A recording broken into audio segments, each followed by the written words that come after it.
దీని పేరు digging fork అని అంటారు ఈ టూల్. ఓకేనా. సో దీంతో మనం ఏం చేస్తాం అంటే మెయిన్గా ప్లబింగ్ చేస్తాం. ప్లబింగ్ అంటే ఇది వేసి జస్ట్ దీన్ని ఇలా ప్రెస్ చేయడం వల్ల లోపల ఉండే సాయిల్ లూజ్ అవుతుంది. లూజింగ్ చేయడానికి, ప్లబింగ్ చేయడానికి యూజ్ అవుతుంది. ఇలా ప్లబింగ్ చేయడం వల్ల ఏమవుతుందంటే బయట ఉండే ఏరేషన్, ఇక్కడ ఉండే ఆక్సిజన్ అనేది లోపల వెళ్ళడం వల్ల రూట్స్ అనేది బాగా గ్రో అవుతుంది అనమాట.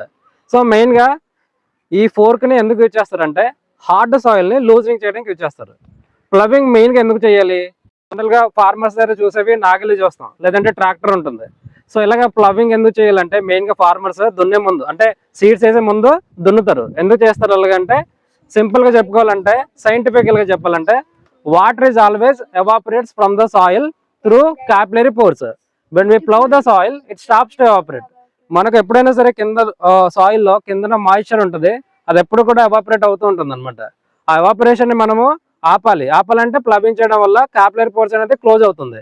క్లోజ్ అవడం వల్ల లోపల ఉండే వాటర్ కంటెంట్ రిటర్న్స్ అయ్యి రూట్స్ అనేది గ్రో బాగా అవుతుంది అనమాట. ఎగ్జాంపుల్ గా మనమే ఎగ్జాంపుల్ చెప్పొచ్చు. మన వింటర్ లో చూడండి ఎలా ఉంటుంది, మన స్కిన్ డ్రైగా ఉంటుంది. డ్రైగా ఉన్నప్పుడు ఏం చేస్తాం, మాయిశ్చరైజర్ కానీ వాజ్లైన్ కానీ అప్లై చేస్తాం. అప్లై చేయడం వల్ల లోపల ఉన్న మాయిశ్చర్ కంటెంట్ ఎవాపరేట్ అవ్వకుండా మన స్కిన్ బాగుంటుంది అనమాట. అదే ఒక రీజన్. ఓకేనా.